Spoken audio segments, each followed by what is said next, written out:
Plants plus में आप सभी का स्वागत है। आज हम बात करेंगे राजस्थान की आन बान और शान रोहिड़ा वृक्ष के बारे में।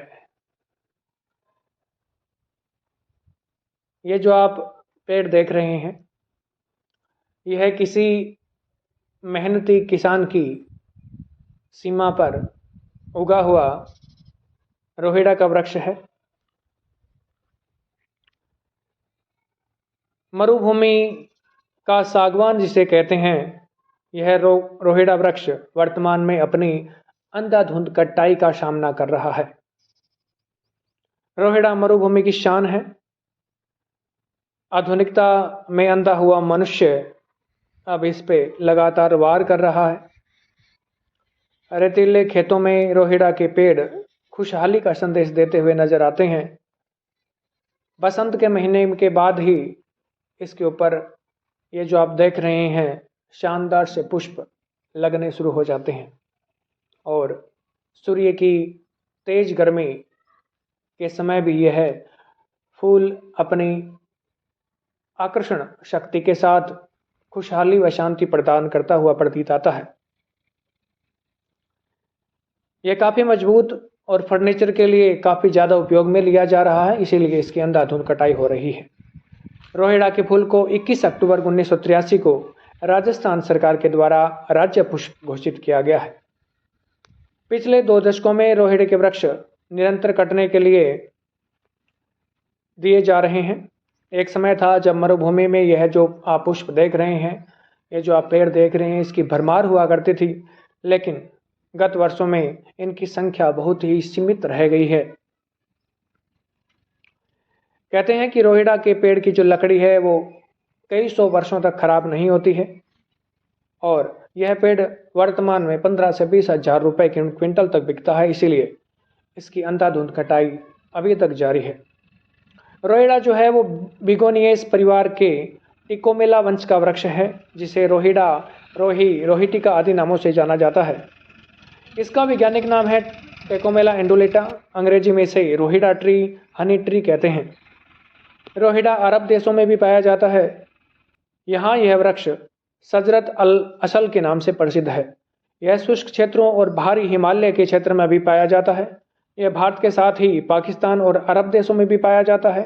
पाकिस्तान के सिंध और बलूचिस्तान में इसकी संख्या काफ़ी अधिक है।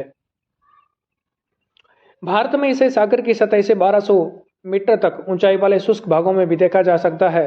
भारत में यह मूल रूप से राजस्थान, महाराष्ट्र, गुजरात और पंजाब, हरियाणा में मिलता है।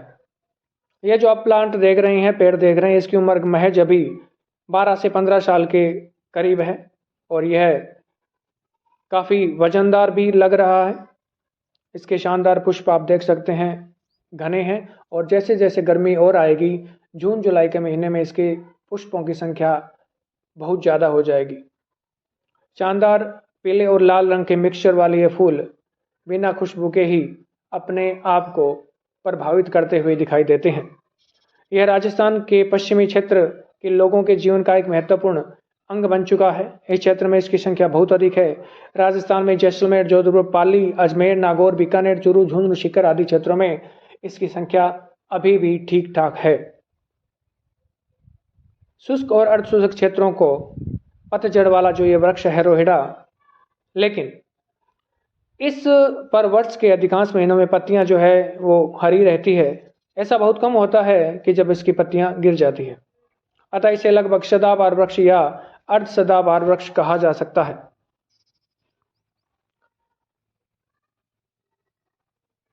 मध्याकार यह वृक्ष समतल मैदानों, पहाड़ी ढलानों, घाटियों में उत्पन्न होता है। इसे उपजाऊ भूमि तथा खेतों में के मध्य भी उगाया जा सकता है। रोहिड़ा को रेतीली मिट्टी पसंद है। इसमें सूखा सहन करने की बहुत बड़ी क्षमता होती है। यह कम वर्षों वाले क्षेत्रों में भी बहुत ज़्यादा उगता है। यह ज्ञात हुआ है कि यह 150 मिलीमीटर से 500 मिलीमीटर तक वर्षा वाले क्षेत्रों में अपना अस्तित्व बनाए रखता है। इसमें तापमान का उतार चढ़ाव सहन करने की अद्भुत क्षमता है। यह सर्दियों में 0 डिग्री सेल्सियस और कभी कभी 0 से भी 2 डिग्री कम तापमान को सहन कर लेता है। इसके साथ ही यह गर्मियों के मौसम में 43 डिग्री सेल्सियस तापमान, जो चूरू के अंदर सामान्य है, हमारे क्षेत्र में, उसे भी यह आराम से सहन कर सकता है और 50 डिग्री सेल्सियस तक को भी यह सहन कर सकता है।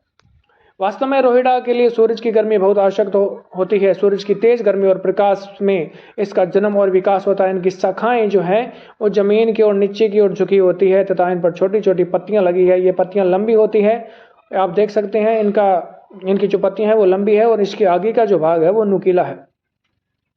देखिए ध्यान से, इसकी पत्तियां जो है ये ऊपर वाला जो भाग है वो घुसरपन के लिए गहरे हरे रंग का सा दिखाई दे रहा है आपको, और नीचे वाले का जो भाग है वो हल्के हरे रंग का है।